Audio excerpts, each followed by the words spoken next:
সংসারে সব কাজ যদি একার উপর থাকে তাহলে তার ওপর তো প্রেশারটা পড়েই। তার উপর ভূতু স্কুল ছুটি থাকলে ও তো কিছুতেই সকাল সকাল ঘুম থেকে উঠবে না, দেরি করে উঠলো, তার উপর বিছানাটা পড়ে আছে। সেই বিছানা এখন আমাকে গোছাতে হচ্ছে। মাঝখানে রান্নাঘর থেকে এক গাদা কাজ ছেড়ে এসেছি, আবার এসে পরে এখন বিছানা তুলছি।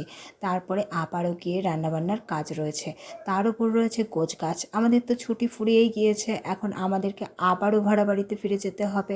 সেই কারণে সব গুছিয়ে নিতে হবে। আসলে ওখান থেকে যখন এখানে আসি তখন সমস্ত কিছু গুছিয়ে নিয়ে আসতে হয়, যে যে জিনিসগুলো দরকার পড়ে সেই সেই জিনিসগুলো। মানে গোটা একটা সংসারকে আমাদের গুছিয়ে নিয়ে আসতে হয়, আবার কিন্তু আমাদেরকে গুছিয়ে নিয়ে যেতে হয়। যাবার সময় এখানে কিছু রয়ে গেলে কোনো সমস্যা নেই, কিন্তু আসার সময় যদি কিছু না নিয়ে আসি দরকারি জিনিস, এখানে এসে মহা ফ্যাসাদে পড়তে হয়।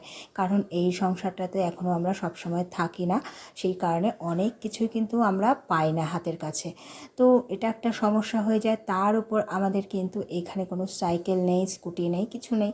তার উপরে গাড়ি তো বাড়ি থেকে বেরোলেই সঙ্গে সঙ্গে পাওয়া যায় না, সেটা আরেকটা সমস্যা। বাজার যাওয়া একটু চাপের ব্যাপার।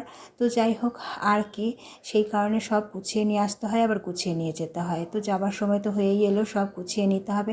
আর এইদিকে দেখো বিছানাটা আমার গোছানো হয়ে গেছে। দেখো বিছানাটা গোছানো থাকলে কেমন দেখতে লাগে আর না গোছানো থাকলে কেমন দেখতে লাগে। তো যাই হোক, আমাদের ঘর তো আমরা এখনও ফার্নিচার দিয়ে সাজাতে পারিনি, গোছাতে পারিনি।